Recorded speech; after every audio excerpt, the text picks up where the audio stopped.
and she's been in a few. Her Hills Have Eyes.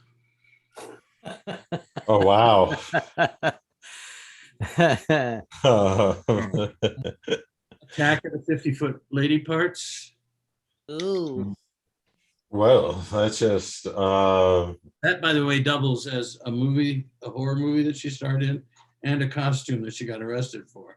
right. Is Cinemax still a thing?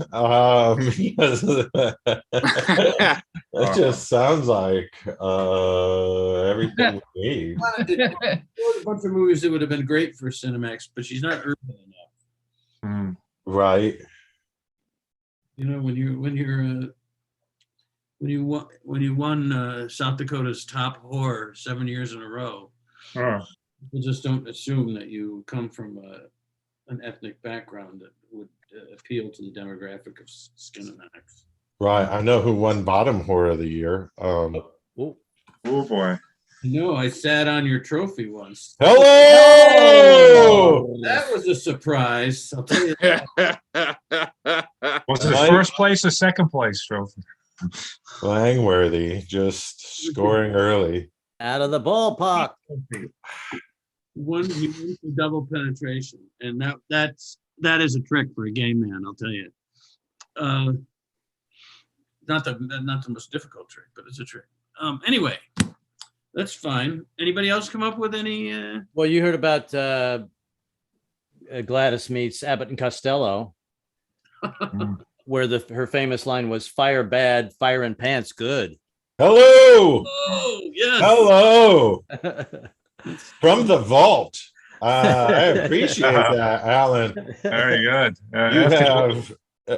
You've awakened my strong desire to watch something in UHF. That's a nightmare in itself. On New Year's. That's where kids watching on the YouTube. Alan has evoked something pre your generation. Wow. And let's just say UHF is a lot like Vimeo. Okay. Well, no, it's about like discovering the dark web for the first time. Right. Right. Oh, yeah, its day, it certainly was. I've never been to the dark web. Is that too early to share in the show? So I guess I know we're gonna. Are we on the dark web? We're gonna do the show, and I think we're actively doing the show. I just I felt like it was a moment where I could share. We're actually doing the show while you speak. So. Mm-hmm. Then there was a Nightmare on the Cashier line, where someone tried to give Gladys Apple Pay, and it turned out there was a razor inside the apple. Hello. That was the extended cut version. Is it a razor phone? That would be even better. There you go. Thank you. Yeah, after Gladys converted from Judaism, she made a movie.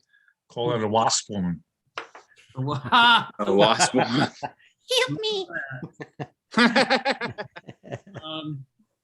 I had a couple of them. I Spit on Your Rectum.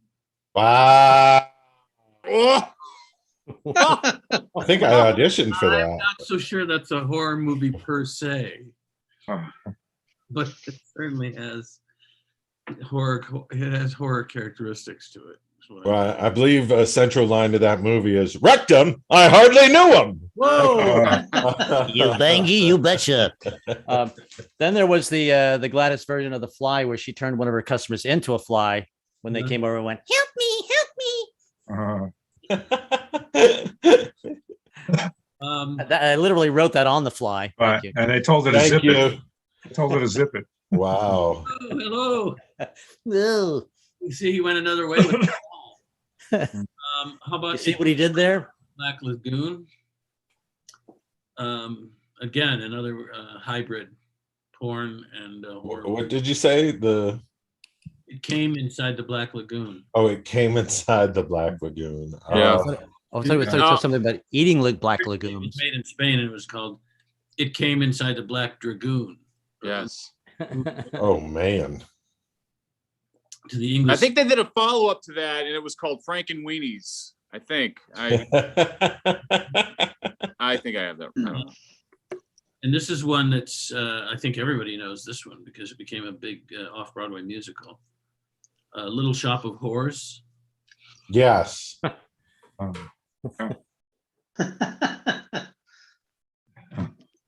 There was a slasher movie that starred her, and again was a costume she got arrested for.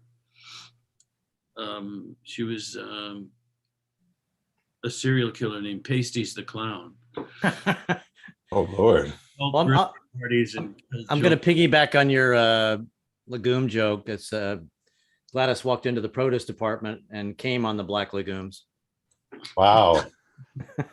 I don't. Is that a title? I think that was the plot line. If it's all right with you, I'm going to jump on that rectum joke. Okay. What's the backstory to it? Hello, Bruce Lipsky. The backdoor story. Right. There's 3 points, Lipsky, 2 points, Enlow. Burden's in there. I was piggybacking on his backdoor story. Right. Yeah, that's what he used to call it before he was old enough to know what his uncle was doing. Right. 7 minutes into the open mic comedy show, ladies and gentlemen, what we've been doing is a little bit of make Gladys laugh. So it makes us laugh, makes Gladys laugh. Gladys is a sick woman.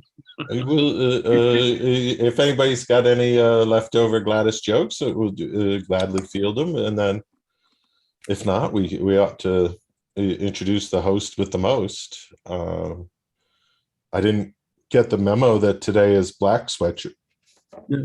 Black Sweatshirt Day. I didn't get the memo either. As you can see, where the sun is, where the light is hitting it, it's forest green. Got it. It's supposed to be hoodless Black Sweatshirt Day. Oh, that nobody told me that. Lipsky just taking the fashion up to. This is actually made of silk because there's a lot of racists in the silk business, and I belong to the Cocoon Klux Klan. Oh Jesus!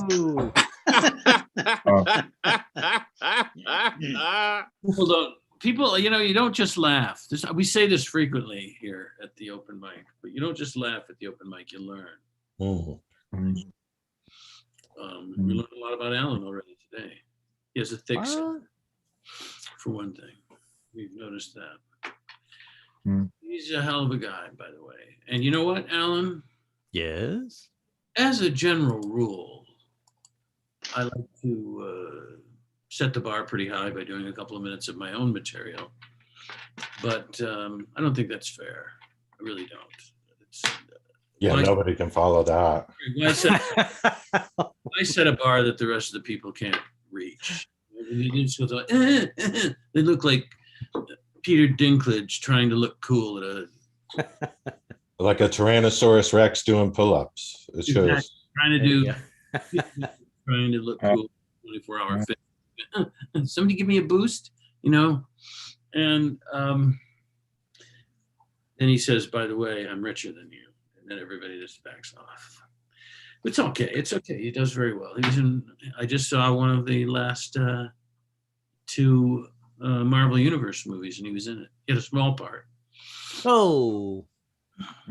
He had a small part, Catherine. Looks like you're trying not to laugh, but don't. I got it. Don't torture yourself, though. Don't try to keep those lips closed. Hold on again. I got it. Yeah, I used to hear that all the time. When I ran television shows, there would be people at the table that would pitch the same joke like 3 times. It'd be 10 or 12 jokes going around the table, and this guy keeps pitching the same joke. You finally just say, I hear it.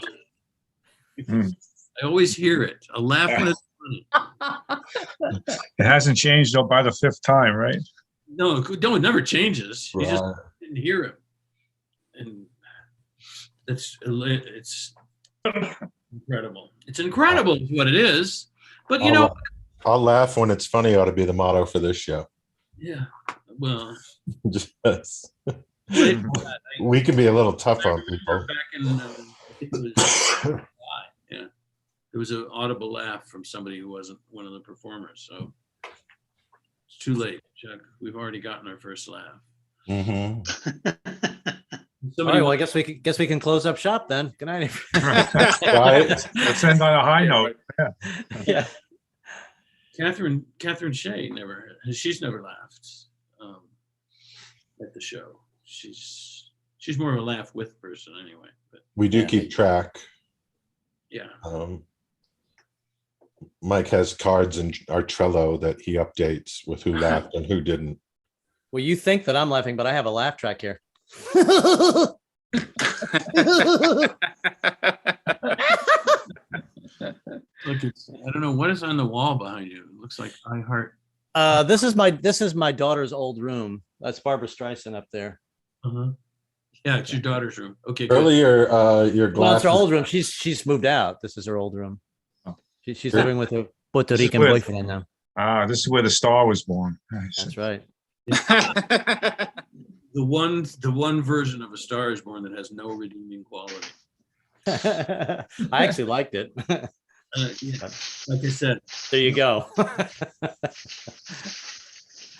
So anyway, rather than just trudge along, crushing for 5 minutes with 6 comics, I thought that maybe what I would do would be to reward Alan Enlow for his patience on so many shows. Uh-oh. Then I got to stand up.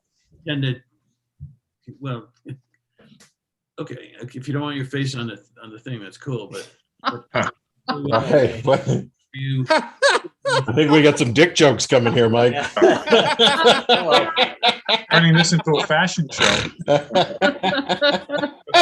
Quick impression, Dick Nixon. Oh, I'm dicking Nixon. one of those magnifying green.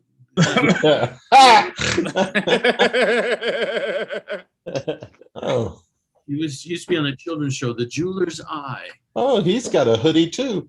Hello. Oh, Hello.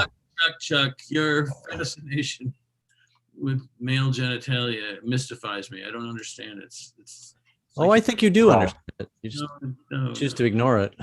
Right. Are you gay? All right. Anyway, Yeah. Anywho.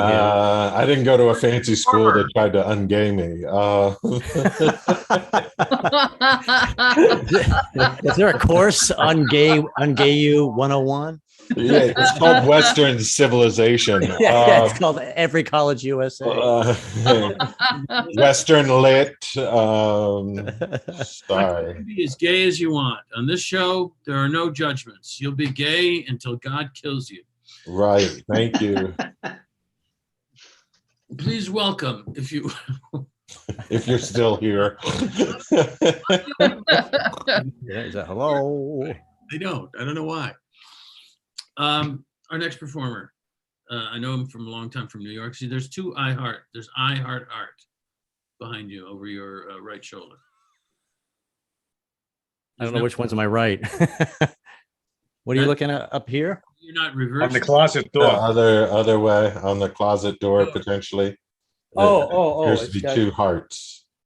Oh yeah, it says Two hearts I. on it, for Christ's sake. Oh, it says He I loves support. love. It says I support gay marriage. Okay, I Heart. There's 2 hearts there. It says. Alan produced a decent human. Why couldn't your parents, Mike? Oh man. Hey, you know, I'd answer that Wow. question like that. I am not afraid to answer that question. If I knew who my parents were, I would be right Johnny on it.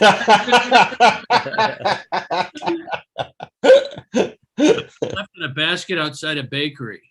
Mm. I don't know what they were trying to do. I guess they heard something about Jews and Christian babies. But what did I do? What have I said? My God, I'm a monster. Hey, and on that cheery note, Alan, you ready? Yeah. All right. Yeah, I guess I'm as ready as ever. Hey, I've been working on my pronouns. Dynamite night. I don't know if anybody Thank you. mentioned. I've been working on my pronouns. I practice them outside a lot because I always get confused. And but I had a homeless guy tap me on the shoulder and go, "Hey, buddy, I'm gender fluid," and then he peed on me. So so I stopped. But the world is getting pretty crazy. I think. Have you noticed that it seems like people are getting dumber and dumber after the pandemic, just done. And the only difference between me and those people is that I know I'm an idiot. In fact, I actually wrote a 50s song. So whenever I say something stupid, I just curb myself. And then I sing the song that I wrote for myself. Dumb, dumb, I'm an idiot, idiot. Dumb, dumb, I'm an idiot, idiot. Yeah. And then kind of gets me back into reality. And then if I've had a fight with my wife, I throw in the falsetto at the end. I'm also a moron. And she agrees, and then we move on. But I think the biggest idiots on the planet right now, and at least in this country, have to be Republicans. So here's my quick impression of Marjorie Taylor Greene. Cuckoo, cuckoo, cuckoo. That's it. Encore. Yeah. Enough said, really. Do I need to say more? No, and with Trump, I mean, he's such an easy target. But truthfully, isn't it time that guy just got out of politics altogether? Because I don't think he ever really wanted to be a politician. I think he just wanted to have another reality show, and that's what ended up happening. He should just have a new show. Yes, it's the Me Show. Yes, it's the Me Show, starring me, and moi. That's Spanish for me. Yes. Also on the show is Don Jr., who's a mini me. And then also there's Eric. Well, because we feel sorry for Eric because he was a miscarriage. He fell out of the carriage and we missed him. That's what happened. But truthfully, I'm sure I'm not the only one, but I hated Trump so badly that I refused to even do a Trump impression for like quite a couple of years. I wasn't going to do it. Somebody even offered me a job to be like a Trump impersonator. I was like, no, I'm not doing it. But then suddenly somebody offered me $1,000 to do a voiceover of Trump. And suddenly I started talking like this. Why? Because I'm $1,000 whore. You have to make my price. And I started thinking about those husbands that kill their wives on the Discovery Channel for like $10,000. And I was like, really? Really? That's it? Your wife is only worth $10,000? Because I would have done it for $1,000 because I'm $1,000 whore. How about Mitch McConnell? He sort of receded into the background. That guy has to be the greediest politician ever. He's like a frog with a huge tongue. Yeah. Anything he wants, he just laps it up. Oh, look, there's some money for the unemployed. I think I'll just take that for myself. Oh, look, there's another fly on Mike Pence's head. I think I'll take that for myself. If you think about it, he's really Jimmy Stewart from It's a Wonderful Life. Yes, that's right, Clarence. Every time I tell a lie, a Republican gets his wings. Yeah.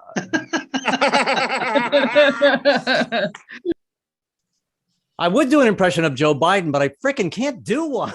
It's impossible.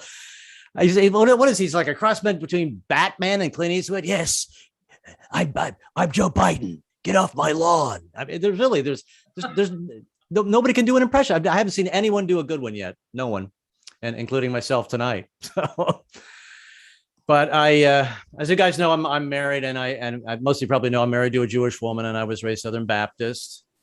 And I think that's a good mix because whenever she feels guilty, I can heal her.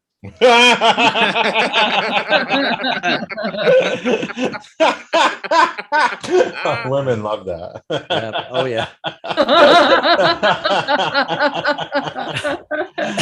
Excuse me. I actually got in a fight once. I had a private party and I made a Jap joke. This is like a story. I was working one of this and I made a Jap joke and this woman comes up, don't you love when people tell you, all right, okay, we're going to continue the show, but you can't, no more jokes. And as soon as somebody tells me that, I'm like, I become just a little petulant child. I was like, well, I wasn't telling any jokes. I was only doing song parodies. Okay, but no more jokes. I was only doing song parodies. I wasn't telling any jokes. I said, and besides that, my wife's Jewish. Okay, no more Jap, I was just became a petulant. There's no joke there. I was just as soon as someone tells you can't do something, I just like double down on it, Sure. Anyway, but my wife, I did marry her because she's an extremely loud person, because nobody in my family talked. And so I really wanted the total opposite. And pretty much my wife sounds like a siren. That's the best thing about being married to a Jewish woman. They all sound like sirens. You're walking down the street and they're behind you. Wait for me.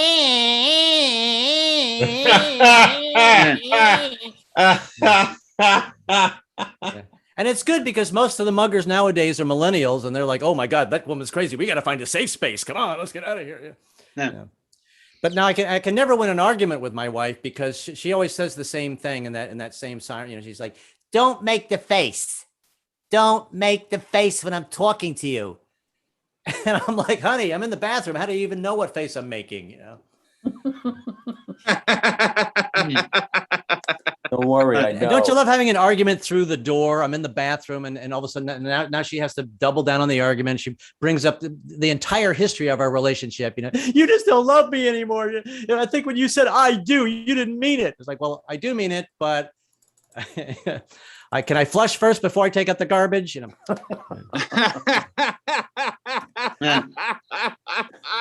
But truthfully, I do love the fact that my wife is the dominant one, because that's what I was used to. I mean, I was always getting, told what to do as a kid, and she directs all the sex in our sex life, and I like that because it takes all the pressure off of me.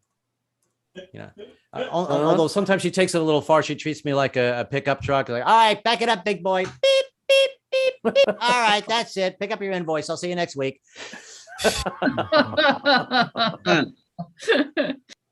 I usually time myself. I don't know how much time have I done?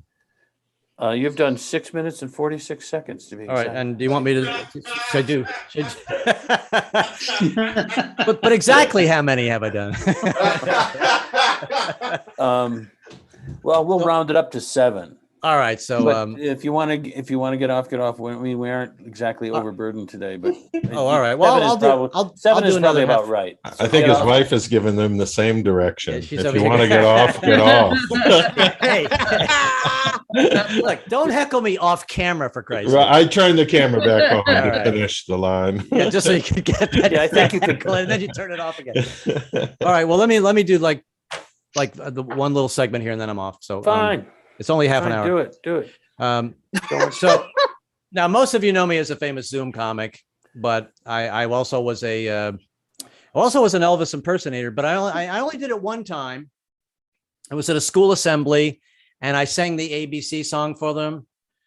A, B, C, D, A, B, C, D, F, G. Don't take drugs or you'll die like me. Yeah, thank you very much. Thank you, kid.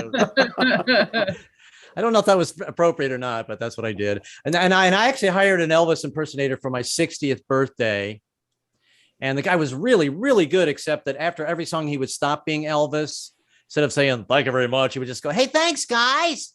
Thanks a lot. Really appreciate it." And I was like, what the hell is going on here? So I walked up to him after the party. I was like, "Dude, why did you stop being Elvis after every song? It's weird." He goes, "Well, I was just doing a tribute to Elvis. There's guys that do full impersonations. I was just doing a tribute." I was like, "Well, that's perfect because I'm going to pay you with a tribute to cash. Here's a Bitcoin that's about to bite the dust." Poof. So, yeah. See, but now when you do hire characters for your parties, you have to make sure you do the research, because I hired a drunk Mickey Mouse for my daughter's 6th birthday. I mean, I wasn't hiring him as a drunk Mickey Mouse, but he showed up drunk. And he was so drunk he couldn't even do the high voice. He was like, "Hi, boys and girls." Screw it. All right, let's sing the Mickey Mouse theme song. M-I-C-K. Screw it. I'm Irish. Just call me Mick. So so I had to ask him. He was making racist jokes. I had to ask him to leave. And then as he's leaving, he's got really weird. He's dumping ice cubes all over his head. I'm like, "Dude, what the hell are you doing?" He goes, "Oh, it's my closer. I'm doing Mickey on Ice." All right, let me end with this one more. This is a quick impression. This is Christopher Walken singing a Nancy Sinatra song. These boots are made for walking. That's the song. I also just did a commercial that I've fallen and can't get up. That's why I'm actually changed my name. I'm no longer Christopher Walken. I'm, you guessed it, Christopher Fallon. Thank you. Good night. Thank you very much.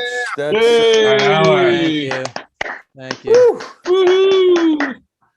Alan Enlow. Thanks for punishing me and making me go first.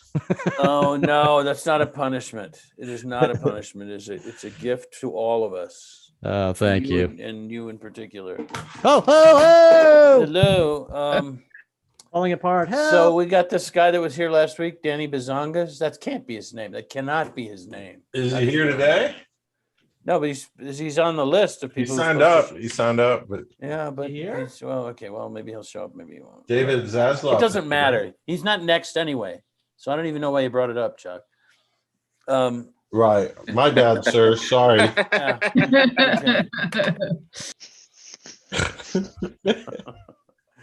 Okay, for that you get a free download of "I Spit on Your Rectum 2." Thank you. Thank This you. time it's personal. Is that the first one or the second tape? Which one? I don't really know. It comes with a recording of Too Many Dicks on the Dance Floor. Well, But hey, it comes from other reasons too. Thank does you. it? Does it?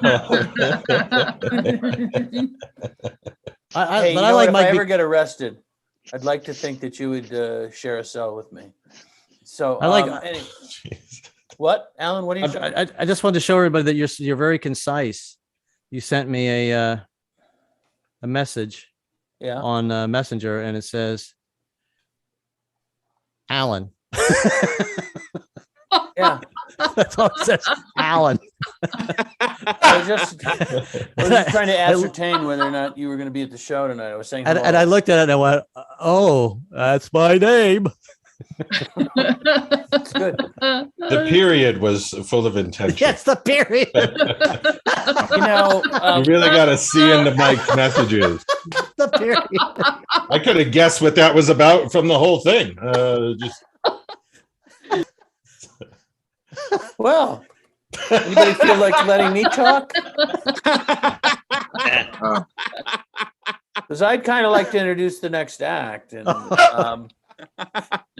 I try to reserve that, if nothing else, for myself. You know, you guys can do the funny stuff. Alan says yes. Yeah, feel free to start anytime. But in the meantime, I'm going to bring our next comedian in, the pride of Toledo.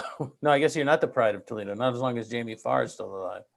But I think you should get up here and start telling some jokes. We're not giving you 7 minutes because you don't have the wealth of comedy gold that we saw from Alan a few minutes ago. Wow, nice intro. Hey, you know, it's an open mic. You have to learn all the skills you're going to need to pursue a career as a stand-up comic, including On a Zoom. passive-aggressive or just plain aggressive MC. So anyway, give a big round of applause to Jeffrey Burton II. Babies. Hi. Yeah. Thank you. Hello, everybody. It's a wonderful time. Glad to be here as always. I've never been referred to as the pride of Toledo. I think that's a good thing, Jeffrey. Seriously. And I don't know what to do with that at all. Quite honestly, it's like sometimes starting, because I'm very new at this still. Okay. But starting my set, it's like when I was younger, telling a girl that I liked her, so scared and nervous. Except I don't masturbate to the comedy open mics that I'm on. I don't do that. Wow. Okay, I went there. Yeah, well, no. Wow. All right. I appreciate that while simultaneously being sickened. I try. I really try. It works. Thank you. I am I'm a student of jiu-jitsu and Aikido, Japanese martial arts. Jiu-jitsu is Japanese jiu-jitsu is a mixture of, standing up and punching and getting on the ground and rolling around. Aikido is it was originally developed to defend yourself against somebody else who has a rifle with a bayonet attached to it. So it'll come in handy when I get sent back in time, like to the Civil War. It'll really come in handy, but I don't know. I do love the Japanese martial arts. It's very traditional. You know, we bow at the end of class. We say "Domo arigato gozaimasu sensei." That's thank you very much, teacher, in Japanese. And that was really the only thing I knew how to, the only phrase I knew in Japanese. I mean, I knew "Dakoki onegashimasu," but that's one hand job, please. I don't think that would apply at the dojo. You don't want to mix those two up. That's if I go off to Japan with my wife and I meet another Japanese lady. No, that's ridiculous. That's ridiculous. I would never take my wife to Japan with me to do that. I'd leave her here. Yeah. Okay. Good move. All right. Too many punches in a row, Jeffrey. Come on, break it up a bit. All right. I'm gonna break this up. Come on. I'm working on it. No, I do. I love Japanese culture. I'm getting interested in Japanese culture, right? The shame culture, right? It's okay to do a little bit of this and that, moderation, have a drink, but not too much, right? Play some video games, but not too much. Spend time with your wife, but have a mistress. I like that one especially. I don't know.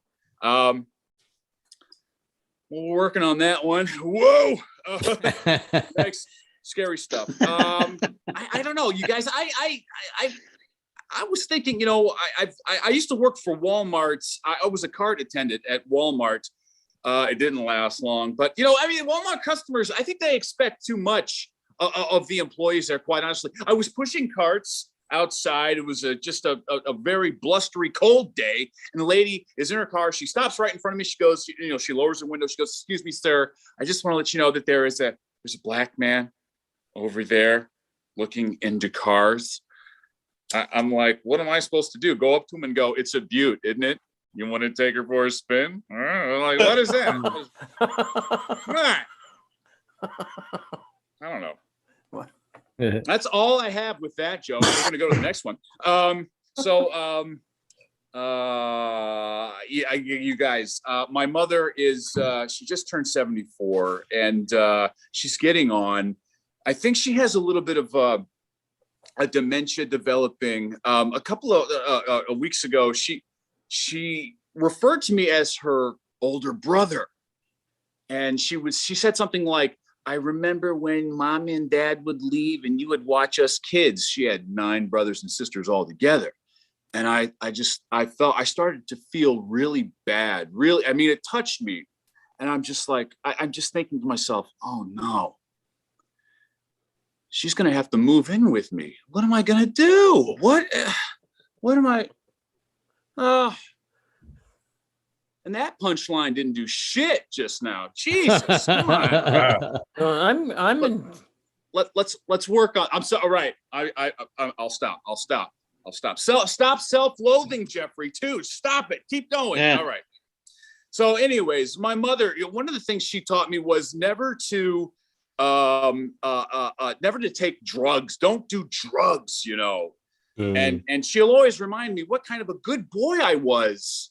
More recently, she'll talk about how I was so great to take care of. Of course, she's telling me the stories while she's separating 18 of her prescription drugs before she takes them. So, that's going on. It's, but, I wasn't that easy to take care of. Sometimes I wasn't always the peach, for every parent, every parent's dream child. I wasn't that, A couple times my mother, when I would cuss, especially, she would put hot sauce on her fingers, and shove it in my mouth. God. I don't know. I'm telling you, the thing it did to me, I just think there's a more humane way of getting your child to eat a buffalo wing. I don't know. It's just a theory. The joke's on her. I put that shit on everything, quite honestly, right? That's right. I mean, it offends my wife. I put it on so much. I put it on the food she'll make, you know? Yeah. And then I put it on her fingers and she's really weirded out. Whoa.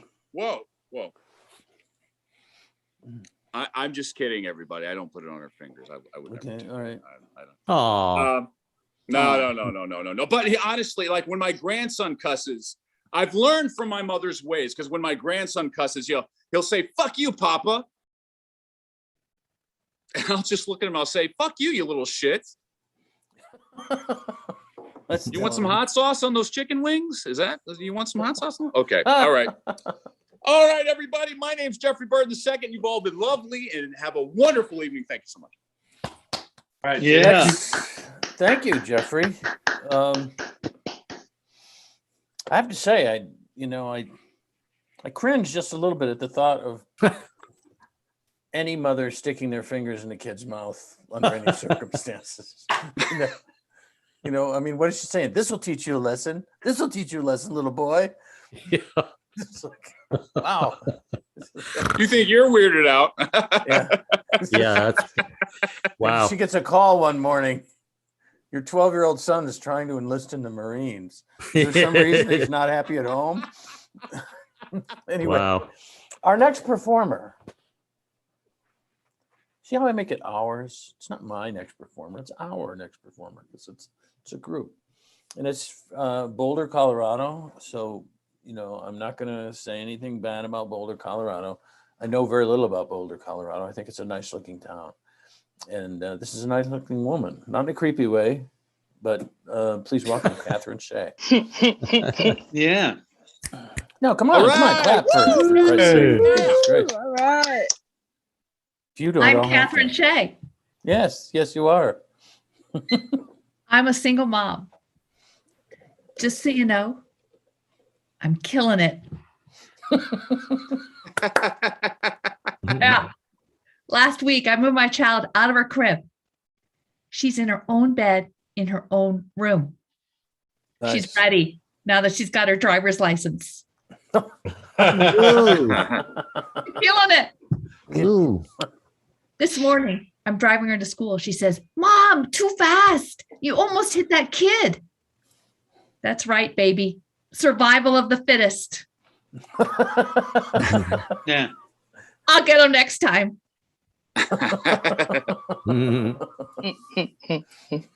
I'm a good mom. I want my kid to make friends. So I volunteer for the back to school night. I nailed it. I was the only mom who brought chips, cookies, and a margarita machine. Ooh, Yeah. Woohoo. Little something for everyone. They grow up so fast. I'm sorry. It's right after the margarita machine. Come on. I get it. She's a teenager now, so I'm clearing out some of her childhood things. Yeah. And I'm not one of those moms who's got to hold on to every little thing. I'm down to one display case of her 87 pacifiers. Yeah. We moms have high expectations of our kids. My mom is really proud of all I do as a single mom, even though my husband divorced me. But this weekend, I'm giving her the big news. He didn't divorce me. We were never married.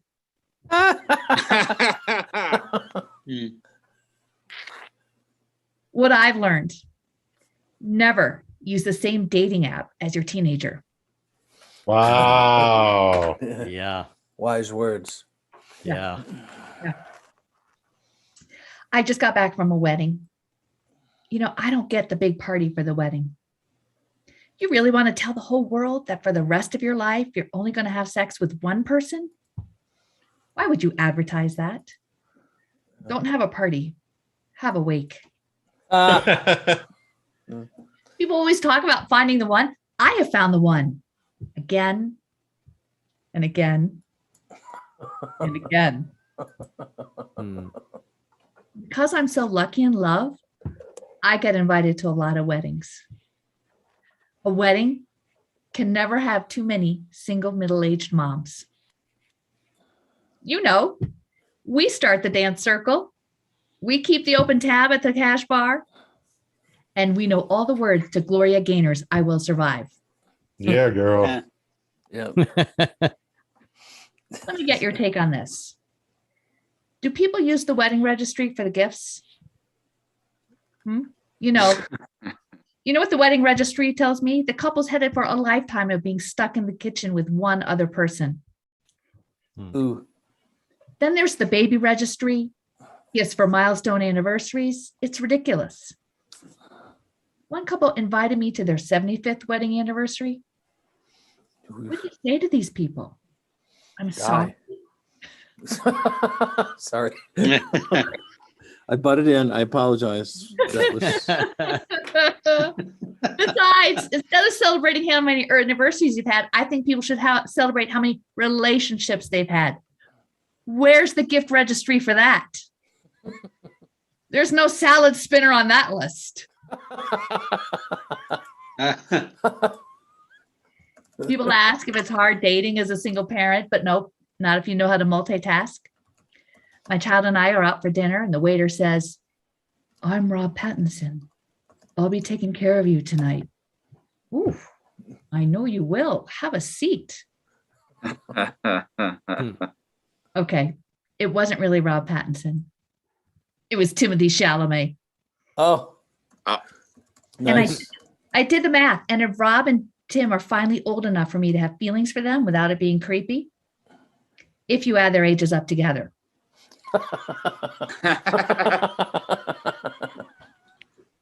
You guys have been fantastic. I'm Catherine Shea. Have a great night. Yeah. Yeah, she's lucky. Just have Timothy take a seat on the salad spinner while he's waiting.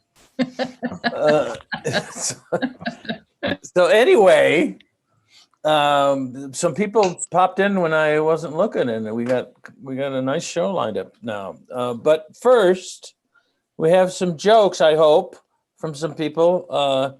Costumes that got Gladys arrested.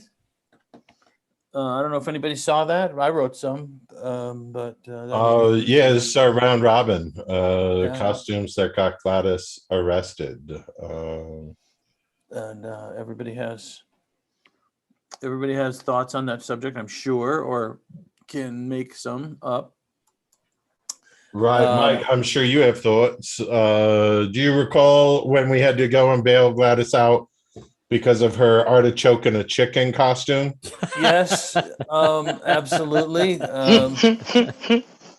She had that. She first wore that in the men's room of middle school, I believe.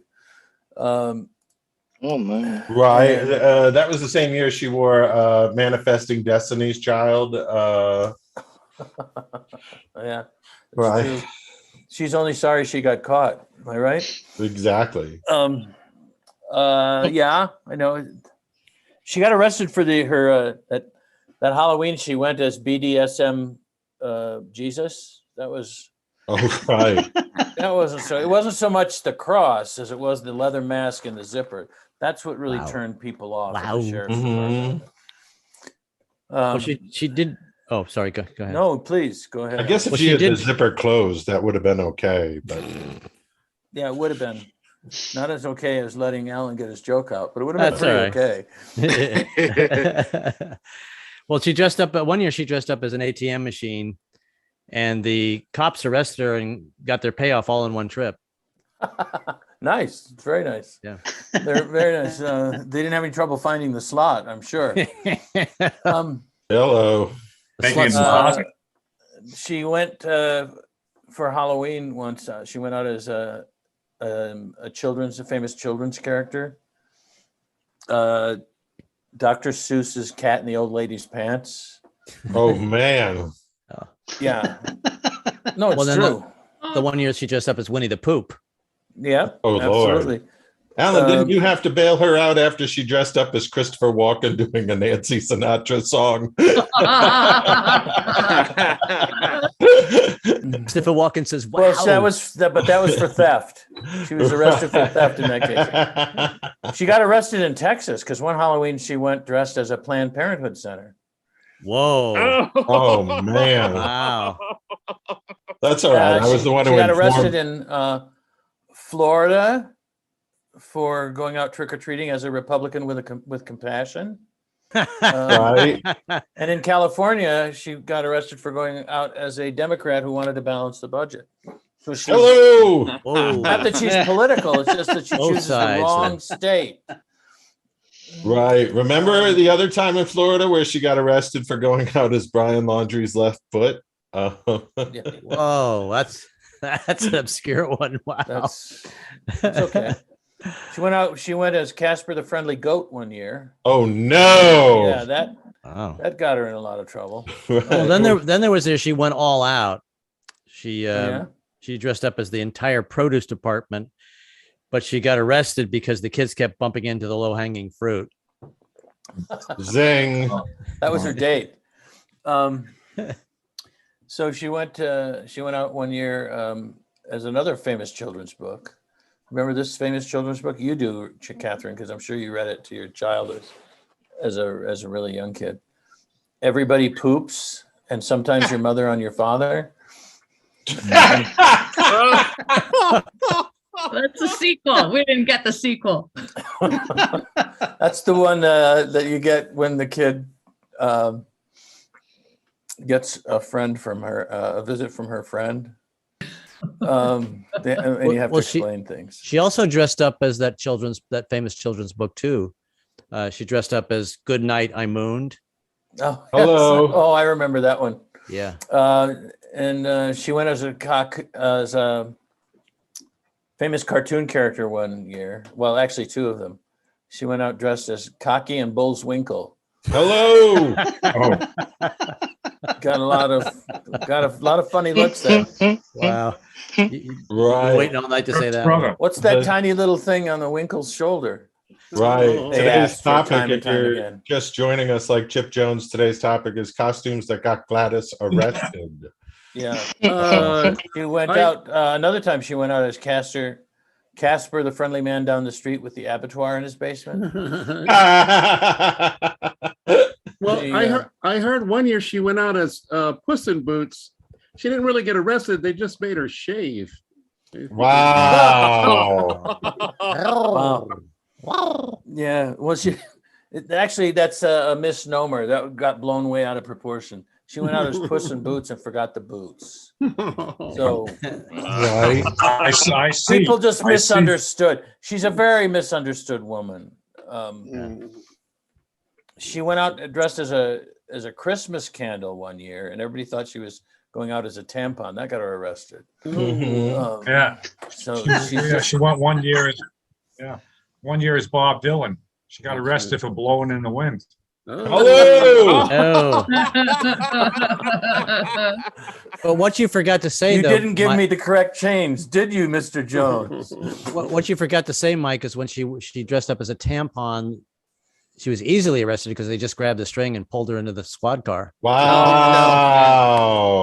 She got She off, was though, 'cause she was she a pulled some Christmas strings. candle. That's She why they was couldn't what? catch her. There was no string. Remember when? That's what, Remember, that's remember what she when? told the judge anyway. Anyway, remember when she went as Touched by Angel? yes. Yeah. Of course. Touched by an uncle. Right. My friend. I That's think my friend's joke favorite- about a new TV series called Touched by an Uncle. Right. My favorite joke or costume of hers based on a TV series is when she wore that costume, Bronco Brad rides a Ken. Oh, yes, I remember that. That was quite a year. Quite a year. She still can't go to any of the Finger Lakes. No. That human fidget spinner costume really cost Yeah. her a lot. Absolutely. She went out Christmas caroling one year as Humpy the Eighth Dwarf. She just keeps getting in trouble. The problem is she just never really understands exactly Right. what the holidays are for. That's For a her problem. 65-year-old woman, she celebrated 122 different Halloweens. She's one of those people that likes a really full bag of candy. So she goes out, does the neighborhood, changes costumes, does the neighborhood again. And then she Eventually, she goes trick or trick-or-treating. She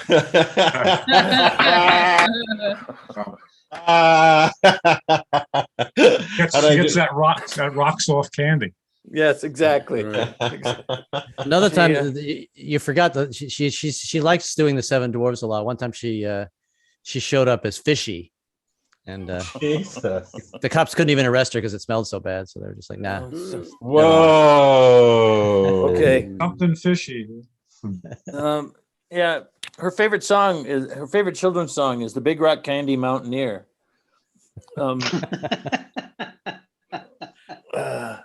See, these are the things that you don't get on your other open mics. You don't get that.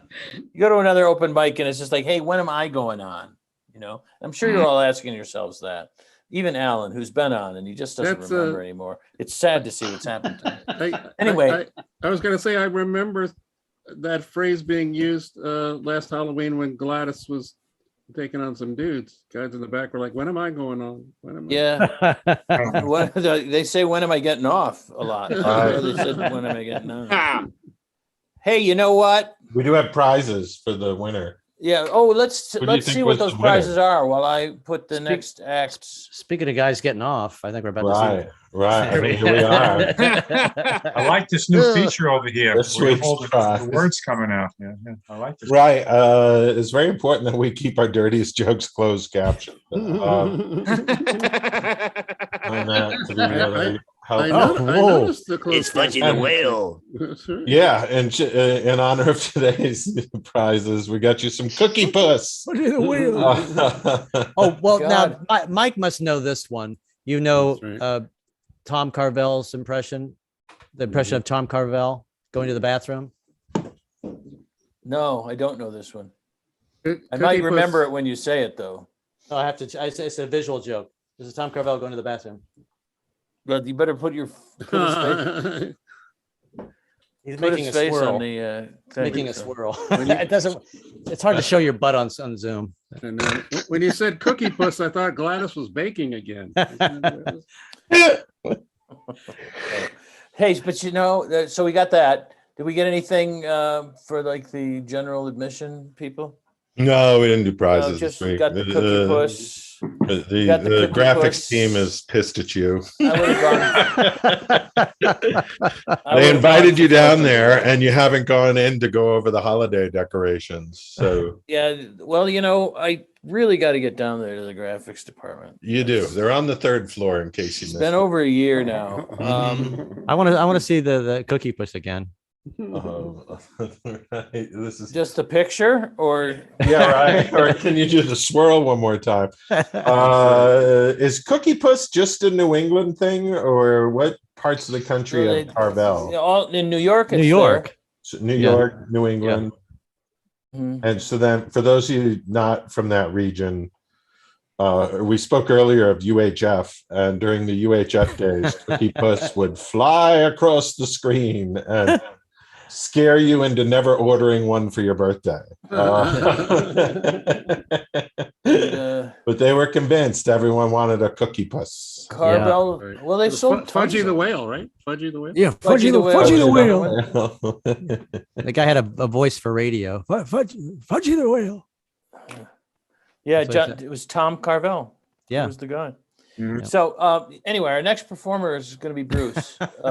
So let's give it up for Bruce. I don't like to say give it up. Let's give, that reminds me too much of things I wish my sister had done instead of crawling into my room every night. Jeez. Wow. Yeah, I said that out loud, didn't I? Wow. It did. Yeah, now I'm a little worried. That's about right. myself. I am. Mhm. Anyway, Bruce Lipsky. Hey, is- it's a safe Lipsky's- space. It's a safe What? space. Sorry, It's a Chip. safe space. It's a safe space here. Yeah, okay.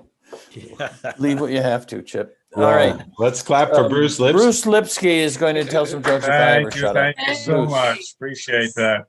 What Jeffrey Burden was talking about his, interest in the martial arts, Aikido and Jiu-Jitsu and everything. But at 12 years old, I was always impressed by that urban myth that, if you had a black belt in karate, you had to register your hands as a lethal weapon with your local police department. And back then, that all made sense to me because, but nowadays, kids don't have their hands registered because their weapons are actually lethal weapons. And most likely not. But as that 12-year-old boy, I used to fantasize about being Bruce Lee because his name was Bruce. My name was Bruce. His last name began with an L. Mine began with an L. He was Lee. I was Lipsky. So it's pretty close. He was known as the Chinese Dragon, and I ordered takeout from the Chinese Dragon. So it was pretty close, though. But my parents allowed me to roll in a karate class, and on the first day, the sensei called me up to the mat and said, "Assume fighting position." But I never knew the fighting position. I said, "Fighting position? Hey, I'm Jewish. What do I know about fighting position?" Instead of crouching tiger, instead of crouching tiger, hidden dragon, I was cowering brutes hidden in the corner.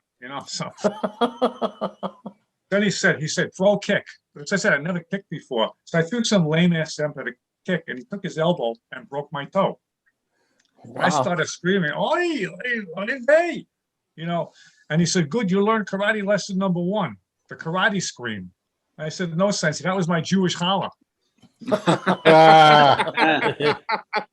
Hey. And I said, "Sensei, you just broke my toe." He looked up at me and said, "Good, you learned valuable lesson number 2. Next time you learn to kick right." I probably should have learned this from my parents because since they were both experts in Jiu-Jitsu.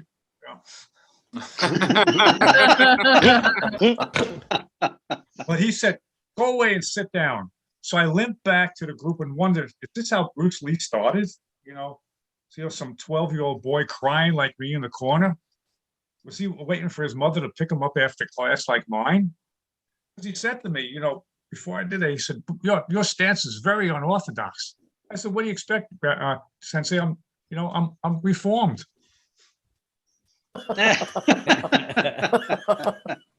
While 12-year-old Bruce Lee was breaking boards, I was breaking toes.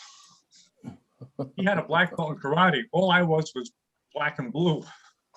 While he was doing spinning kicks, I was spinning dreidels. And while Bruce Lee was practicing his katas, I was watching Welcome Back katas. I'm sorry. So bad. And while Bruce Lee was practicing his traps and locks, I was eating bagels and locks. But the most important thing about this is that, when Bruce Lee's most famous film was Enter the Dragon, if I had a film, it would be called Enter the Hospital.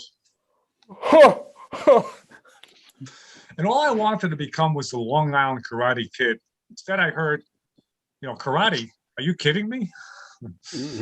I was not so good at waxing on, but I was great at waxing off. Oh, wow.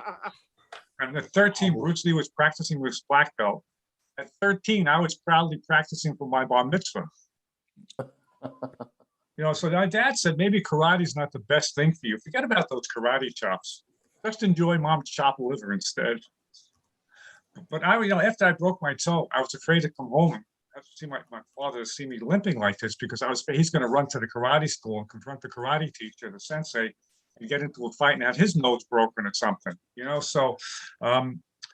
but anyway, my father went to the karate school and he came back. He was so excited. He says, "Son, guess what? I just signed up for the 3-year accelerated Bruce Lee black belt program. I'm going to study to become a sensei." He said, "You should forget about being Bruce Lee. Just be more like Bruce Jenner." So that was my foray into being young. But also being young, I talked about this. I went to Bayside High School in New York City. I graduated in 1973. Part of graduation, we had to take gym.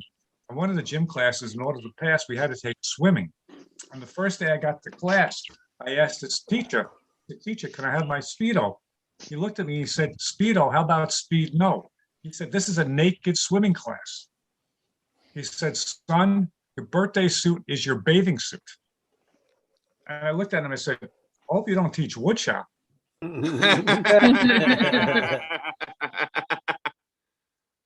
Imagine being 14 years old, having to do 4 skinny dipping among all your classmates over here. Oh, God. At 14, I barely had eyebrows.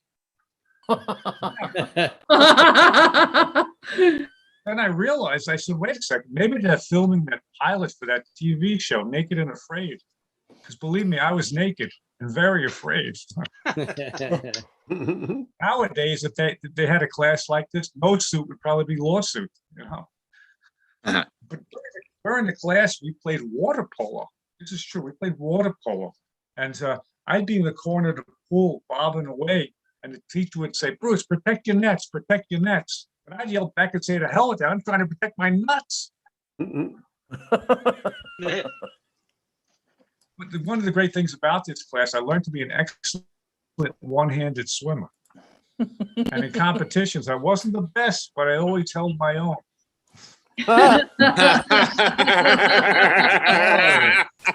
Delayed reaction, I know. Yeah. Got some water in your ears. But another great thing about this swim class was that, you know, it gave me a lot of confidence with the ladies, especially when I learned the breaststroke behind the bleachers with Mary Lou Zabrinski. Yeah. I'll end it on that. Thank you very much for listening. The poor trials and tribulations of a 12-year-old and 13-year-old Bruce Lipsky. Thank you very much. All right, Thank Bruce. you. Little trip down Mammary Lane there towards the end. Hello. Nice Zing, job. zing, zing. Nice job, Bruce. We had naked swimming class when I was in 7th grade. It was the most embarrassing thing I'd ever done. Yeah. Until so they had made us embarrassed. take ballroom dancing. That was really the most embarrassing I thing actually ever brought a bathing suit. I was so embarrassed. I would shower and then take a shower with my bathing suit on. did. After swimming nude? Yeah, exactly. Yeah. I don't think embarrassed is the right description of what you were at that time. Exactly. Clueless, maybe. Yeah. You know, But the lock class in the picture barn. was great. When they take the class picture, they said line up in size place. I didn't know which end to line up on. I was the tallest kid in the class. Are you tall? 6 feet. Oh, 6 okay. feet. Well, Back then I was 6'1" probably. And how tall are you though? Who, me? No, I mean he said it's 6 feet. But how tall are you? Oh, how tall are you? Yes, 6 feet. So essentially, you've got a mamba snake for a dick, is what you're saying. Yeah. Okay. Anyway, enough of that. I would be the last person to start making fun of people's dick sizes. Believe me, I have an innie. That's neither here nor there, however. Well, it's definitely not there. Well, thanks, Chip. Thanks for lording it over me. Wow. I appreciate that. You know, you open up to people. You open up to people. You think they're your friends, and what do you get for it? Abuse. Yeah. After all the years of self-abuse, Take those glasses. I dare you to take those glasses off and say that. Where not is you, everybody? Chip. Not you, Chip. All right. That doesn't matter to me. None of it matters. I don't care anymore. I'm like Phil Collins that way. I don't care anymore. Our next performer comes to us all the way from Russia. And I saw his tomb when I was in Moscow. And now I get a chance to see him alive. Please welcome with his comedy collective, Vladimir Lenin, ladies and gentlemen. All right. Come on, let's go. Let's give him a clap. Yeah. Let's clap for him. All right, Vladimir. All right, great. Hey, welcome, fellow comrades, to Lenin's Total Bolshevik Comedy Collective. Zing, zing. Yes, I love to bring more zing to the thing that you do. Yes, indeed. Yes, it's crazy here in St. Petersburg. But now I'm performing live at the Red Room. Yes, indeed. Coming back all the way from the Borscht Belt in the lovely Catskills, New York, to be with you lovely folks. Yes. Zing, zing. Well, yes, crazy. Well, things are crazy for me lately. Crazy, I tell you. I go to bar. I ask bartender, make me a white Russian. He said, okay, then take off your stupid uniform and tell me you love the Tsar. Oh, zing. Yes. I said, no. I want a drink to truly represent the proletarian revolution. He said, maybe I should pour you a Johnny Walker Red. Oh, Oh! yes, crazy, I tell you, crazy, yes. It's tough for spreading international revolution all the time. You say you want the revolution, well, operators are standing by, a shoo-ba-doo-wop, a shoo-ba-doo-wop, yes. I was walking through the grocery store the other day, and Joseph Stalin came up. I said, you look so thin, are you dieting? He said, sometimes I purge. Oh, zing, zing, yes. Yes, red shoes. The angels want to wear my red shoes. Red shoes. Hey, I'll give him my hat too. Hey, I was walking down the street the other week and I saw Trotsky walking by. I said, you're not working anymore? He said, no, my organization gave me the axe. Oh, Lady in Red is dancing cheek to cheek. Yes, I love Lady in Red, especially my wife. What else does she can dress in, But my wife, she crazy, She took me on a cruise on the battleship Potemkin. Oh, well, the meal was lousy. The meat had maggots all over it. I told her, well, one thing is true, the brochure, when it said, the meal's a moving experience. Oh, zing, zing, Yes. Red wine goes through my head. Why not some potato vodka? I don't know. Hey, but my wife, she crazy, I tell her, we must sweep our country from the tyrants. She said, this from a guy who can't even sweep his own garage? Oh, zing. Yes, crazy, yes. Crazy. Yes. I tell her, we must lose our shackles against the capitalists. She said, this should be easy for the guy who's always losing his car keys. Oh, zing. Hello. Little red Corvette. Baby, you move too fast. Yeah, she moved too fast. I should move her all the way to Siberia. In fact, I had to send my mother to Siberia the other week for 20 years hard labor. She said, how could you do this to someone you love? I said, if I didn't love you, it would have been 30 years. Hey, zing, zing, Yes, indeed. Yes. Red Corvette, little red Corvette, the baby, you move too fast. Why not drive a Trebet? I don't know. Hey, zing. Yes, I was late for work the other day and my wife was so mad for me. She said, how come you're so late? I said, well, there's revolutionaries everywhere. She said, that made you late?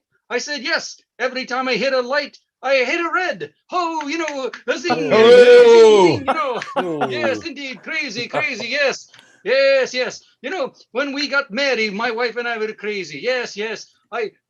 We always like to do the Russian dressing, but make sure cover me, cover her, and then after a while, everything goes off. Hey, zing. Yes, crazy. Well, I recently did a show for Nicholas II, his very last show.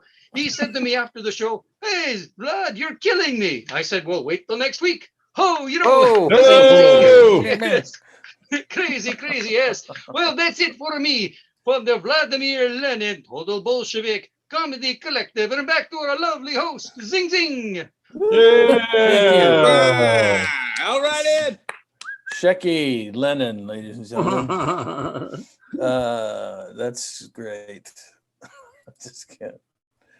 I can't get over the beard. If I didn't know better, I'd say it was electrical tape. But I was just writing that. the Russians, they have their hirsute in their own special ways. That's what I'm saying. Anyway, I'm going to keep things rolling because I thought we had like 3 people at the beginning, and then all of a sudden we had more than 3 people. So I'm going to move things along with our next performer coming to us from, I don't know where she's coming to us from, actually. New Mexico? Arizona? I don't know, but she'll tell us or not.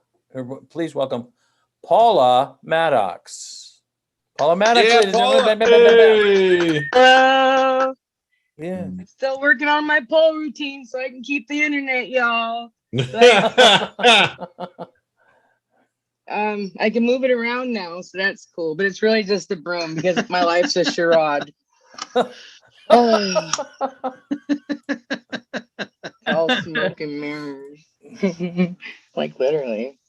So yeah, my name's Paula. I got a surprise for some of y'all. I'm Native American. Surprise! Woo! Yeah. I know you can't tell that by looking at me because I'm an incognito engine. Yeah. Yeah. I can hide in plain sight. It's super fucking handy. Can I tell y'all? Like, man, it's dangerous out here in the world nowadays. I mean, even the Asians are getting thumped on. Like, things are out of control. They're really out of control, you know? Yeah, they are. I'm Hoopa from Northern California, and I'm really grateful that my tribe's from Northern California because, man, when them white soldiers were fucking raping, killing, and murdering, man, it just desolated the place and their souls. They didn't know that was going to do that to themselves. So yay for PTSD. Like, you know, you take your gravy where you can get it, you know? Yeah. And I say killing and murdering because they weren't satisfied with just causing death, you know? They really wanted to go hard. Dumb fuckers. But when you shorten the story and you take the really bad parts out, that's how I got my white daddy. So, you know, it all came out in the wash. Yeah. Thank God they started thinking with their other head. You know what I mean? Like, oh, crazy times. There's a lot of pros and cons being a native. Outside of the genocide and the transgenerational trauma and all that, you know, it's tricky, you know. Yeah, my dad's family's white. They have documents that they came over from Plymouth Rock, you know. Like, oh shit, like you're coming to our house for Thanksgiving? Really? The only cool thing about looking back as an adult is most of the crazy shit that happened is really just from stereotypes and bigotry. Like, it wasn't that we didn't care for each other. And that's kind of nice to know. You know, like we weren't doing it to each other on purpose. You know what I mean? It's transgenerational trauma. Who knew? I just thought my grandpa was an asshole sometimes. You know. Yeah, another pro and con of being native is the native in my family is my mom. But the females are much, much fiercer, y'all. So fierce. I mean, stereotypically, the dads are never home, so I would have had an easier go. You know, like. No, it's okay. But people, if you want to get an idea what a native mom's like, put all the ethnic moms together and then piss them off. That's a native mom. Yeah. Okay. I survived, man. I'm fucking awesome. I can think about anything, I think. We got good medicine too, you know. But all of these fuckers be fucking with the sage, man. Can y'all leave the sage alone? Yes. Stuff's kind of potent, you know. So bad. Thank you. At the beginning of the pandemic, our elders got together and they said, you know, we're going to do some medicine. And I was like, oh, okay. And it's like, well, send the message wide and white. I was like, white? Really? Everybody? They're like, yes. I'm like, oh, fuck, this is serious. You know? Kind of scary. But we got it this far. So in my family, I also have native names. I'm one of 3 sisters, and my older sister's name is Daytime Moon, which I took to mean that she was like the sun, you know, and scolded anyone around her. She's hot, bitch, you know? But it was accurate. I thought that was weird that it was so accurate, being ancient, you know, ancient medicine or whatever. My younger sister's name is Butterfly. And she was beautiful, nice to look at, you know, fragile as a motherfucker. That was true too. Like, who knew? And here's the con part of the story for the name for me. I'm the middle child. My name is Spiked Buck. What the hell do you do with that? Not a goddamn thing. Yeah. How can you tell anybody either? Like, it's weird because they look at you and they're like, well, you're female. Were you supposed to grow up? I was a tomboy, so that was really fucking confusing, you know, really bad. Yeah. And then I married my husband and fucked my life up the traditional way. So I didn't even tempt anything, you know, because I didn't know what transgenderness was. We didn't have that back in my generation. I knew I wasn't a bull dyke, you know, that's all I knew. You know, that's all I knew. So I get this name and I live this life. And a few years ago, I'm going through the woods.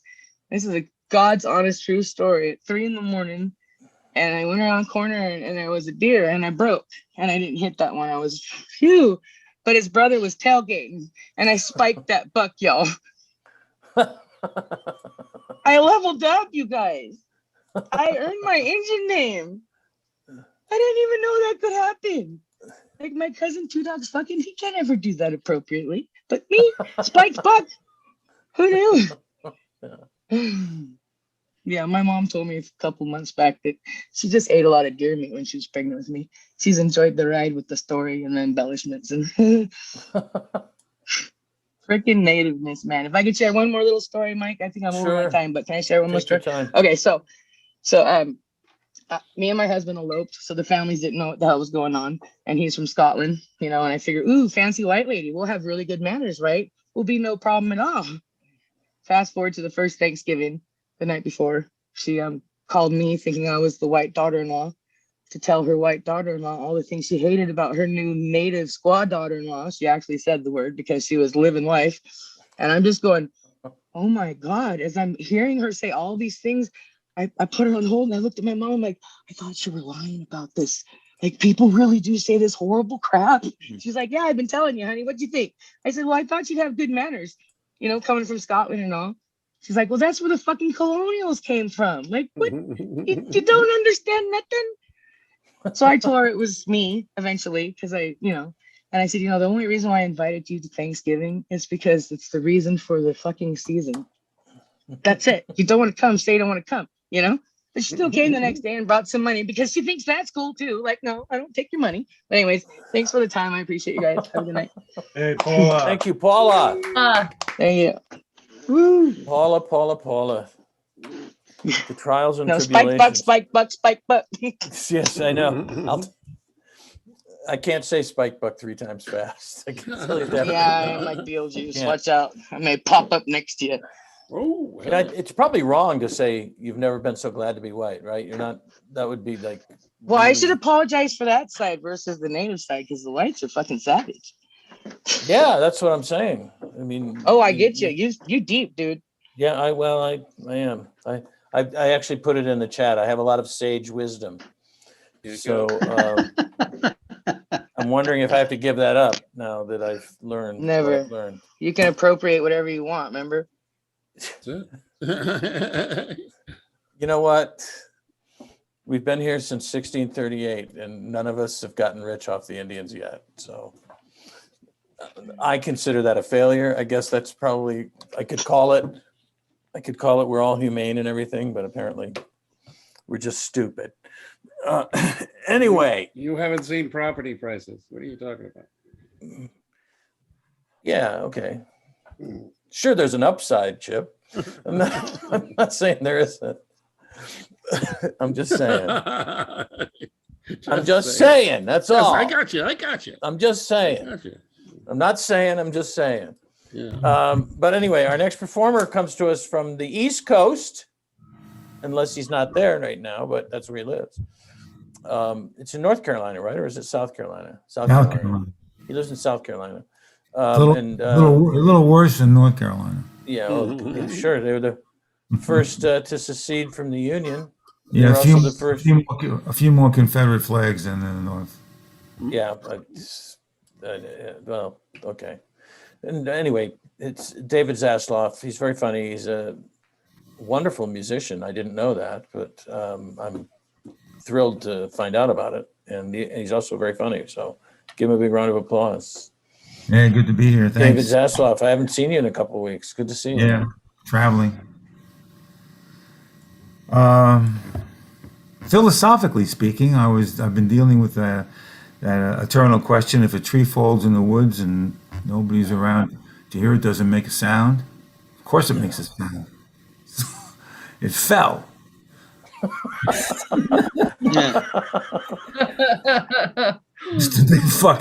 It fell. People think they're so fucking important they have to be there to make something real or not. Go fuck yourself. Maybe a chipmunk heard it, and got scared, it fell. Be realistic. People should stop thinking they're so fucking important. We're not. Buckminster Fuller said, if you want to make a lot of money, invent a religion. That's good. So I did. I invented one. I got Zen Judaism. We believe everything is sacred and everything is marketable. I just got that. You know, in Zen, the idea is to live in the moment. In Zen Judaism, we want to live in the moment, but there's not enough time.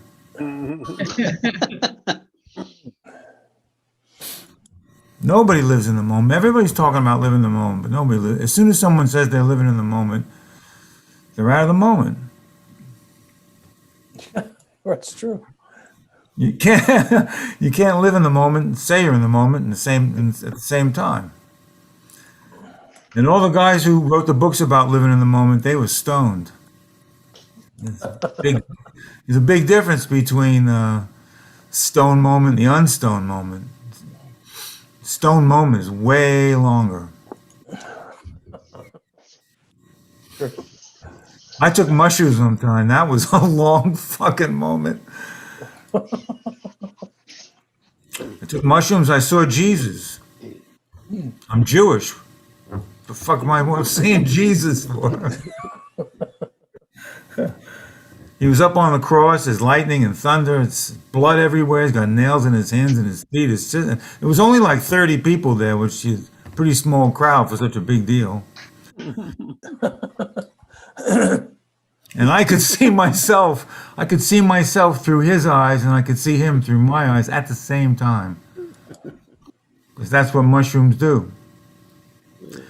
And then he yelled at me. He said, "David, this is what happens when you take mushrooms." I don't know if that he was talking about what was happening to him or what was happening to me.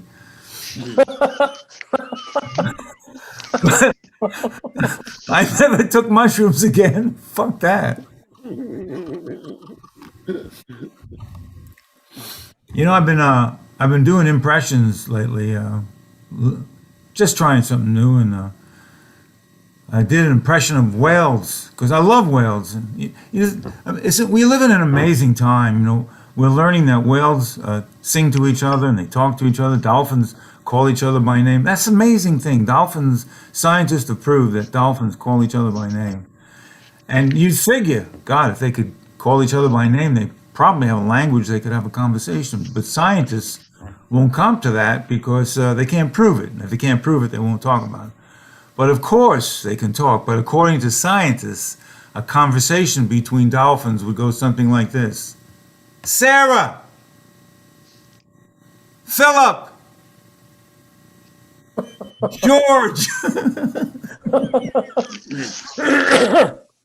I love that fucking joke. Nobody gets it. Nobody gets that joke. Maybe.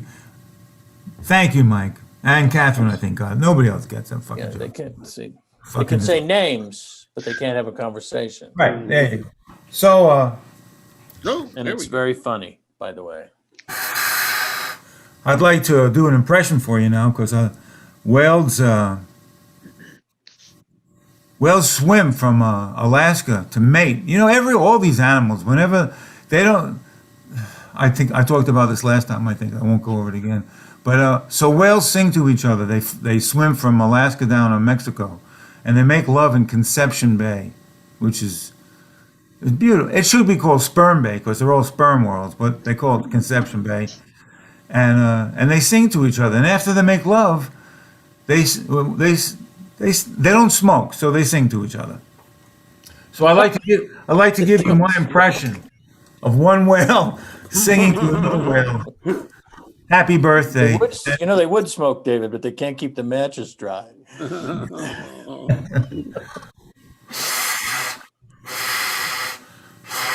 I'm going to give you my impression of one whale singing to another whale. First, you'll hear the sound of the ocean, then you'll hear the whale singing, and then you'll see seagulls. At the end, there'll be seagulls flying over. See what I'm... I love that shot.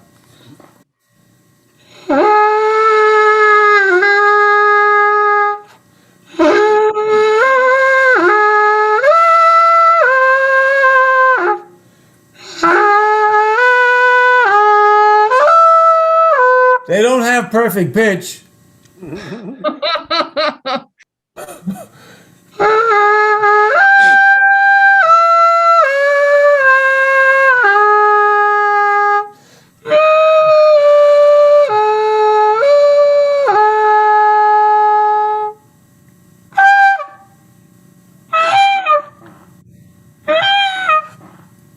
was the seagulls.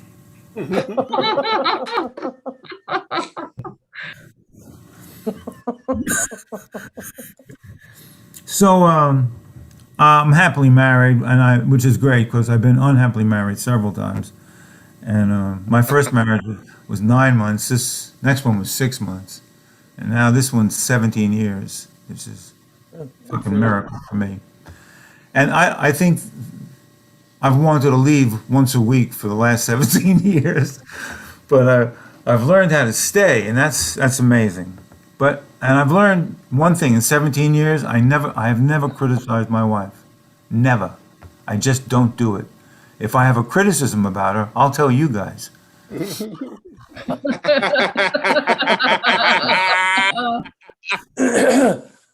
And if any of you tell her, I'll kill you. I'll find out where you fucking live and I'll kill you. There's two things we don't talk about. All the people we fucked before we met, that's so stupid. People do that, that is so fucking stupid. Stay away from that. It doesn't lead you anywhere except the toilet. The other thing I don't talk about with my wife is weight. I never talk about a woman's weight. Her weight, my weight, the cat's weight, the cockroach weight. Just don't talk about weight. I learned that we were with a bunch of my friends and somebody brought up the subject of weight. And I said, oh, my wife, she looks great. And she punched me because it meant, now that I said she looked great, it meant that one time, in her mind, at one time, I thought she didn't look great. So I've learned, shut the fuck up. Whenever it comes to weight, I just stop. I was reading Howard Zinn's book, People's History of the United States. And great book, but every time I read it, I just felt so guilty for being white. This white people kill everything. What's ever in front of them, just fucking kill it. People, trees, everything. So I started feeling really guilty about being white. And I told my friend, who's Puerto Rican, how bad I felt about being white. And he said, David, you're not white, you're Jewish.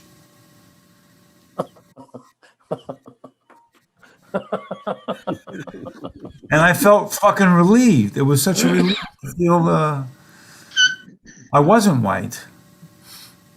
And there were a lot of black Jews. Half my family's black Jews. That's pretty interesting to me. I did a little research on that, and I realize now the first people were black, the first Jews were black, and probably Jesus was black.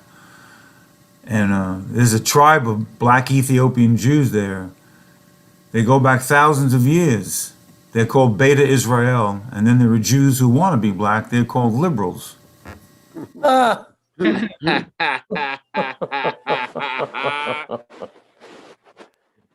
said that in Temple. It didn't go over too well. But it killed at a black poetry session in Watts. So I got 3 cats. They're outdoor cats. They just come inside to shit. I love my cats. I'm just crazy about my cats. I got Q-Tip, who's a white cat, female, Smokey, black cat, and Mozart. Mozart has wild, crazy hair coming out of his face because he looks like Mozart. And one day Mozart came back and all of his hair was cut. He goes to a lot of people's houses in the neighborhood and some fuck cut his hair. And that was... So I bought him a little thing for his neck, and on the one side it says Mozart and our phone number, and on the other side it says, please don't cut my fucking hair. My cats sleep with me whenever I get tired. It could be 2 PM, it could be 3 AM. Wherever they are in the house or wherever they go, they know I'm in bed and they come sleep next to me. Smokey's on my left, Mozart's on my chest, and Q-Tip is on the right, and they're purring away, and I love to listen to them purr because their purr is really soulful. And I did some research on that. I found out that the church doesn't believe that animals have a soul. And I thought, what the fuck? My cats have souls. What's the matter? That's a stupid thing to say. like a lot of other stupid things I've heard the church say. And of course my cat has a soul. So what they say is a lot of people started to believe that their cats had souls or their pets have souls and animals have souls. So the church said, we got to do something or we're going to lose a lot of business. So they changed the rule and they say, okay, now your pet can have a soul. But the animal's soul is not immortal. When a person dies, their soul is immortal and they go to heaven, which is another fucking myth. You want to talk about a big lie? Trump's lie is tiny. The biggest lie is heaven. That's the big lie. So a person's soul can go to heaven. When an animal dies, its soul dies. The animal has an immortal soul. How's that for a fucking sales pitch? That's the biggest crock of bullshit I've ever heard in my life. And the other, when the last pope quit, they said, oh, he didn't quit.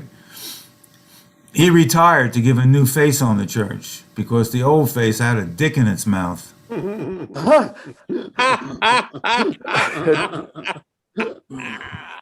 had no idea. That's my favorite joke. Thanks for the time, Mike. Always like being here. Thanks, dude. All right. I always like to pick up a little new knowledge about the Catholics. That's right.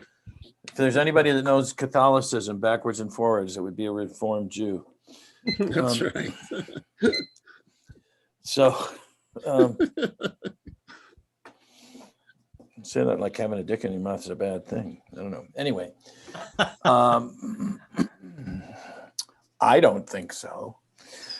I, however, am going to bring out our what I'll call headliner for the evening. Very funny man. Charming man who I'm pretty sure hates me, but he doesn't speak ill of me to my face. And I like that. At least he has the hypocrisy to do it behind my back.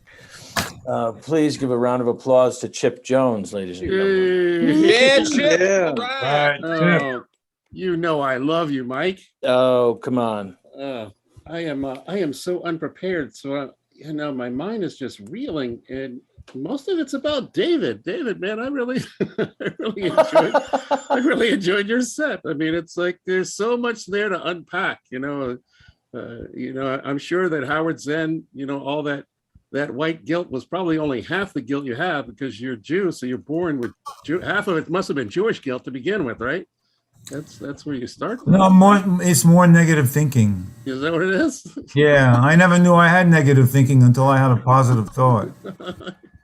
I like the idea of the crucifixion. Only 30 people. I'm assuming it was a bringer, and I gotta feel that Jesus was pissed because he's like 30 people, 12 of them were with me. What the hell's going on here? Thanks, Chip. Appreciate it. I really enjoyed your stuff.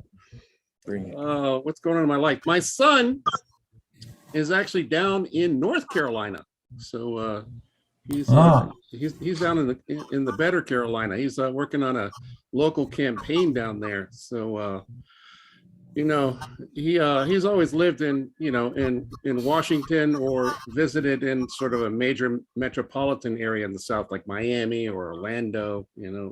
Or been to LA. He's never been in the South, as a black man in the South.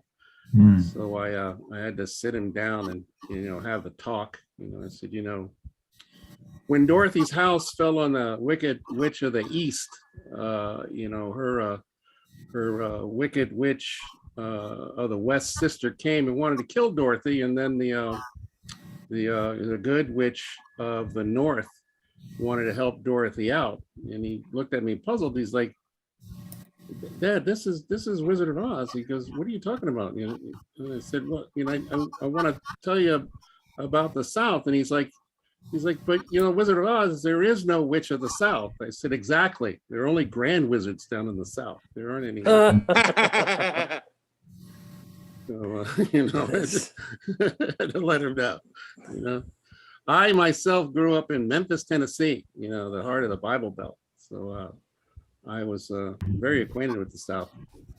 I actually started in Brooklyn, New York, and then my mom moved us to Memphis when I started the 4th grade. And I used to get teased a lot because of my New York accent, and that I talk too fast. The Southerners are like, "What's the problem with you, boy? Your tongue on fire? Slow down. You talk too fast." So it sort of got into my head, and I started to have a little bit of a speech impediment. So when kids would tease me about my speech impediment, I would give them a speech impediment, like a fat lip. That's what I would do. I'm a New Yorker, so.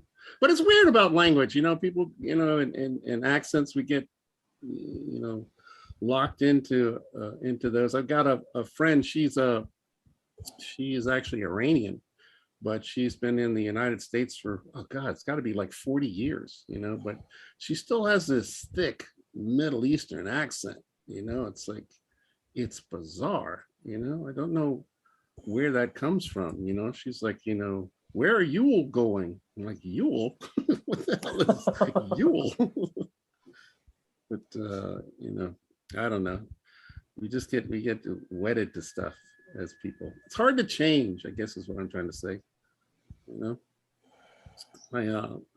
My mom could never change, she was one of those people that she always had advice on what you should do with your life, but her life was always total chaos, I remember one time she told me, she's like, you and your father should get in the restaurant business. You guys should open a restaurant together. And I'm like, Mom, Dad's a surgeon. Like, why does he want to open a restaurant?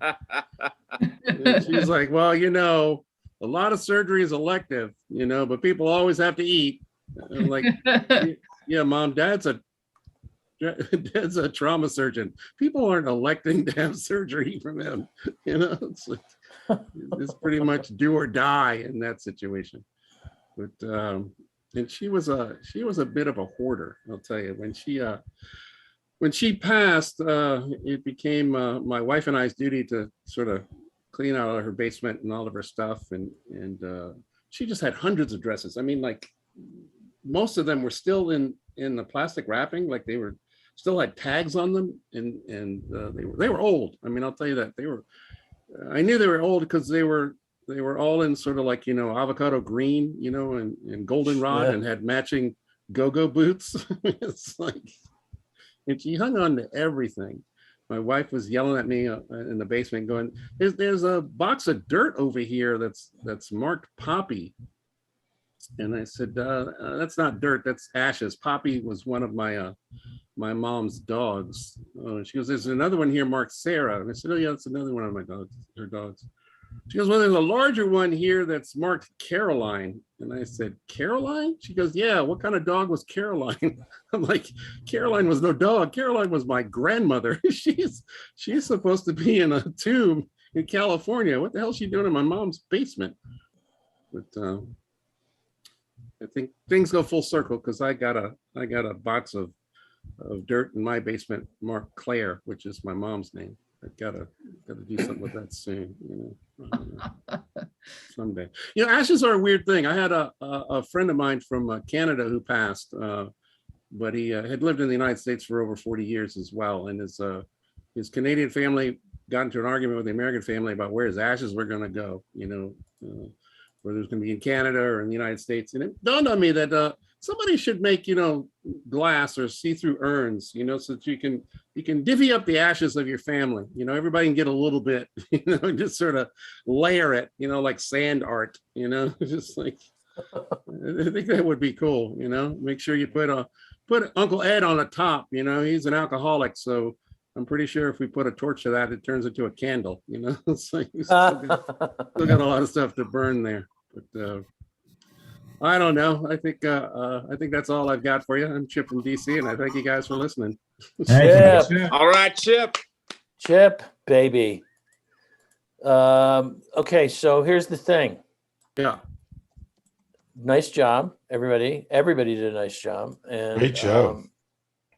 Yeah, Chuck did a great job of running the show. And I happen to know that Chuck is very tired tonight. Oh, okay. So two things. First of all, we should get our funny picture out of the way as soon as possible. And then perhaps what we do is forego the chat afterwards tonight, so Chuck can get some sleep. catch up on his rest. Oh, you're so kind. You're welcome to hang out. I can hang out till about 10.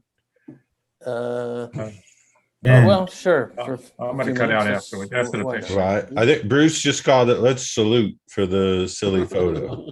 Okay. Yeah, I'm gonna have to go too. It's 1, 2, 3. Salute. Excellent. Right. Well, that was fun. Thanks everybody on YouTube. Bye, YouTubes. Hi, Yeah, YouTube. Right, YouTube's.